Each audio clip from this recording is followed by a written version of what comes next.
یا اہل فلسطین نحن اخوکم فی الدین اللہ ینصرکم اللہم انصر الاسلام والمسلمین اللہم انصر المسلمین فی فلسطین اللہم دمر اعداء الدین اللہم دمر دیوارہم وخرب دیارہم وشدد شملہم وفرق جمعہم وزلزل اقدامہم ویتم اطفالہم وبدل احوالہم وخذهم اخذ عزیز مقتدر نحن جنودکم یا اہل فلسطین نحن جلودکم فی الاسلام نحن معکم فلسطین للعرب من الشرق الى الغرب من بحرها الى نهرها ومن شمالها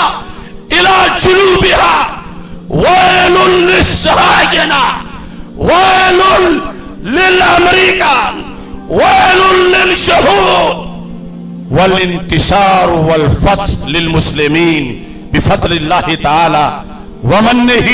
ہمارا مطالبہ ہے کہ اس یہودی سٹیٹ کو اس کے وزیر اعظم پر جنگی جرائم کا مقدمہ چلایا جائے. آج کا فلسطینی چھوٹے چھوٹے بچے بوڑھے عورتیں جو بے خطر ہو کر بمبوں سے دھماکوں سے آگ سے ہر لحاظ سے بے خطر ہو کر وہاں پہرا دے رہے ہیں، تو یہ ان کی خوش قسمتی ہے کہ میرے آقا صلی اللہ علیہ وسلم نے انہیں اپنی فوج میں قبول فرمایا ہے. تو جن عرب ملکوں نے یہود سے دوستی کی، کیا ان کو قرآن کے لفظوں کا معنی نہیں آتا کہ ہمارے سکول کالجز یونیورسٹیز کے نصاب سے جہاد کی آیتیں نکالنا، اسلامی ہیروز کے تذکرے نکالنا، اور پھر یہ کہ اسلامی سچا دین ہے، اس کو ہائی لائٹ کرنے پر جھگڑے ہو رہے ہیں. امریکہ کہتا ہے کہ سارے دین ہی سچے ہیں. تم جب بچوں کو پکوا دیتے ہو کہ صرف اسلام سچا دین ہے تو یہیں سے وہ دہشت گرد بن جاتے ہیں، وہ اور کسی کو قبول ہی نہیں کرتے. لہٰذا تم پرائمری ہو، مڈل ہو، کالج، جو کچھ ہو، ہر نصاب میں یہ رکھو. بسم اللہ الرحمن الرحیم. رب اشرح لی صدری ویسر لی امری واحلل عقدۃ من لسانی یفقہوا قولی. رضیت باللہ ربا وبالاسلام دینا وبمحمد صلی اللہ علیہ وسلم نبیا ورسولا. اللہ اکبر اللہ اکبر اللہ اکبر.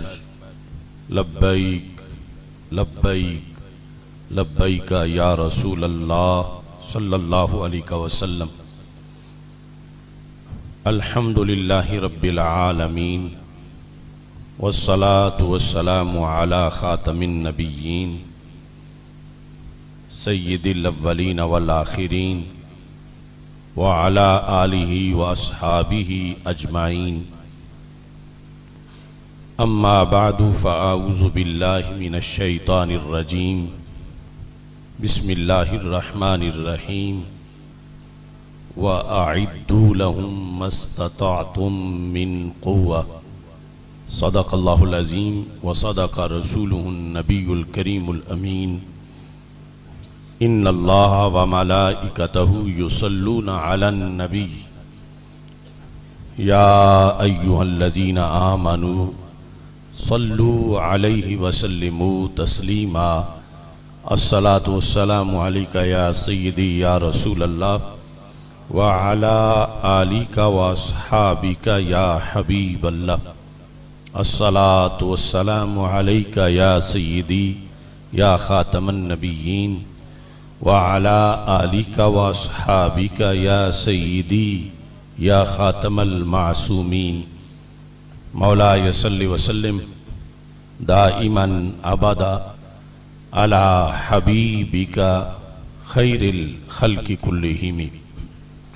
منزہ عن شریک فی محاسنہ فجوہر الحسن فیہ غیر منقاسم محمد تاج رسل اللہ قاطبۃ محمد صادق الاقوال والکلم محمد ذکرہ روح لانفسنا محمد شکرہ فرد علی الامم رب صلی وسلم دائما ابدا علی حبیبک خیر الخلق کلہم۔ اللہ تبارک و تعالی جل جلالہ وعم نوالہ واتم برہانہ وعظم شانہ وجل ذکرہ وعز اسمہ کی حمد و ثنا اور حضور سرور کائنات مفخر موجودات زینت بزم کائنات دستگیر جہاں غم گسار زماں سید سروراں حامی بے کساں قائد المرسلین خاتم النبیین احمد مجتبی جناب محمد مصطفیٰ صلی اللہ علیہ وآلہ واصحابہ وبارک وسلم کے دربار گہر بار میں ہدیہ درود و سلام عرض کرنے کے بعد السلام علیکم ورحمۃ اللہ وبرکاتہ۔ رب ذوالجلال کے فضل اور توفیق سے رمضان المبارک گزرنے کے بعد امت مسلمہ کا کارواں اگلے رمضان کی منزل کی طرف رواں دواں ہے۔ رمضان المبارک کے اندر اس جامع مسجد جلالی رضوی کے اندر جمعۃ المبارک کی ادائیگی کا آغاز کیا گیا اور اسی سلسلہ میں بندہ ناچیز کو بھی آج کے جمعہ کے لحاظ سے دعوت دی گئی۔ میری دعا ہے خالق کائنات جل جلالہ اس جمعۃ المبارک کو اس مسجد کے اندر جو آغاز ہوا قیامت تک ہمیشہ تسلسل کے ساتھ جاری رکھنے کی اللہ توفیق عطا فرمائے اور اس مسجد کے بانیان جو دنیا سے جا چکے ہیں اللہ ان کے درجات کو بلند فرمائے اور جو حالت حیات میں ہیں رب ذوالجلال ان کو صحت و عافیت عطا فرمائے۔ جنید زماں حافظ الحدیث حضرت پیر سید محمد جلال الدین شاہ صاحب نقشبندی قادری قدس سرہ العزیز آپ نے تبلیغ دین کا جو سلسلہ بھکی شریف کے اندر شروع کیا اس کے اثرات اللہ کے فضل و کرم سے اور رسول اکرم صلی اللہ علیہ وسلم کی نگاہ عنایت سے پوری دنیا پر مرتب ہوئے۔ ایک سلسلہ قرآن و سنت کی تدریس کا ہے جو کہ درس نظامی کی شکل میں کئی سالوں تک پڑھایا جاتا ہے۔ جمعہ کے روز عربی خطبہ سے پہلے اردو میں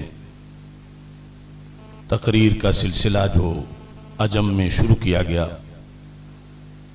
اس کا مقصد عوام کو حالات حاضرہ جس زمانے میں جمعہ پڑھا جا رہا ہے اس کے لحاظ سے قرآن و سنت سے عوام کی رہنمائی کرنا، ہر 7 دن کے بعد ایک ریفریشر کورس کی طرح لوگوں کے شرعی مسائل کا حل بیان کرنا اور معاشرے کے اندر جو اندھیرا چھا رہا ہو اس اندھیرے کے مقابلے میں سویرے کا اہتمام کرنا، یہ جمعۃ المبارک کے خطاب کا مقصد ہے۔ آج دنیا کے اندر دین اسلام کے خلاف حملے بڑی شدت اختیار کر چکے ہیں اور اس کے بہت سے محاذ ہیں۔ یہود و نصارہ اسلام دشمن قوتوں میں سے شدید ترین دشمن ہیں دین اسلام کے۔ ویسے تو جو بھی دین اسلام سے باہر ہے، ہندو ہوں، سکھ ہوں، پارسی ہوں، مجوسی ہوں، سب ہی شیطانیت کی قوتوں کے اعلی کار اور خود شیطان ہیں اور اسلام کے خلاف ہر وقت سازشوں میں مصروف رہتے ہیں۔ لیکن یہود و نصارہ یہ اسلام کی سب سے پرانی اپوزیشن ہے، جو پہلے دن سے اسلام کے خلاف ہیں اور اسلام کے خلاف سازشوں میں سر فہرست ہیں، اور اس بنیاد پر کہ ان کے دین کو اسلام نے آ کر کینسل کیا، منسوخ کیا، تو انہیں زیادہ غصہ ہے کہ اس دین نے ہمارے دین کو کیوں ایکسپائر کیا۔ اس بنیاد پر وہ حضرت محمد مصطفیٰ صلی اللہ علیہ وسلم کے معاذ اللہ خاکے بنا کر یا قرآن مجید جلا کر یا پھر امت مسلمہ پر مختلف نظریاتی یا ویسے جسمانی حملے کر کے اسلام کا راستہ روکنا چاہتے ہیں۔ لیکن اللہ کا فرمان ہے واللہ متم نورہ ولو کرہ الکافرون، کہ اللہ تبارک و تعالی اپنے نور کو مکمل کرنے والا ہے اور دنیا کی کوئی طاقت اسلام کا راستہ نہیں روک سکتی۔ یہود و نصارہ میں سے پھر یہود جو ہیں، ان کو قرآن مجید برہان رشید میں نصارہ کے مقابلے میں بھی زیادہ ہمارا دشمن قرار دیا گیا، اور ان کا شر مزید زیادہ امت مسلمہ اور اسلام کے خلاف ہمیشہ پھیلتا رہا۔ قرآن مجید برہان رشید میں رب ذوالجلال نے ضربت علیہم الذل والمسکنہ فرما کر ان کی شدید مذمت کی کہ ان پر ذلت و رسوائی مسلط کر دی گئی، یہ ذلیل لوگ ہیں، یہ مسکین لوگ ہیں۔ خالق کائنات جل جلالہ نے جب تورات میں یہود سے خطاب کیا تو ایک بار بھی اللہ نے ان کو یا ایھا الذین آمنوا کہہ کے نہیں پکارا۔ اہل تورات کو ایک بار بھی رب ذوالجلال نے یا ایھا الذین آمنوا نہیں کہا۔ اور ادھر قرآن مجید برہان رشید میں خالق کائنات جل جلالہ نے امت مصطفیٰ صلی اللہ علیہ وسلم کو 88 مرتبہ یا ایھا الذین آمنوا کہا۔ حضرت عبداللہ بن عباس رضی اللہ تعالی عنہ آپ نے سب سے پہلے اس فرق کو نوٹ کیا تو آپ نے فرمایا کہ جس رب نے دنیا میں ہم سے گفتگو کرتے ہوئے، یعنی جس طرح کہ اب مثلا آپ سنتے رہے رمضان میں تقریریں یا ایھا الذین آمنوا کتب علیکم الصیام، اے ایمان والو تم پہ روزہ فرض کر دیا گیا۔ یعنی روزہ ایک مشکل کام ہے، لیکن اس سے پہلے رب نے جو نام لیا تو وہ بڑا پیار سے، تاکہ اگلا کام ان کو آسان محسوس ہو۔ یہ نہیں کہا اے مسکینوں، اے ذلیلو تم پہ یہ لازم کر دیا گیا، بلکہ کہا اے میرے نام والو، کیونکہ یا ایھا الذین آمنوا کا مطلب ہے اے مومنین، اور مومن اللہ کا نام ہے، المؤمن المہیمن العزیز الجبار المتکبر۔ تو یہ شان ہے اس امت کی کہ ان کو کوئی حکم دیتے ہوئے، ان کی کوئی ڈیوٹی لگاتے وقت اللہ نے کام بعد میں بتایا ہے، انعام پہلے دیا ہے۔ اتنا بڑا مرتبہ کہ اپنا نام، حالانکہ اللہ کے مومن ہونے کا اور مطلب ہے، مومن کے مومن ہونے کا اور مطلب ہے، لیکن اس کے ناموں میں سے ایک نام تو ضرور ہے، المؤمن المہیمن العزیز الجبار المتکبر۔ تو حضرت عبداللہ بن عباس رضی اللہ تعالی عنہ کہنے لگے جس رب نے دنیا میں ہمیں اپنے نام سے پکار کے ساری قوموں میں ممتاز کر دیا، امید ہے کہ آخرت میں بھی ہمیں ساری قوموں میں ممتاز فرمائے گا۔ اور ادھر یہود کو رب ذوالجلال نے جب تورات میں ان سے بات کی کہ تجھ پر یہ فرض ہے، یہ لازم ہے، تو وہاں لفظ کیا ہے؟ یا ایھا المساکین، اے مسکین لوگو،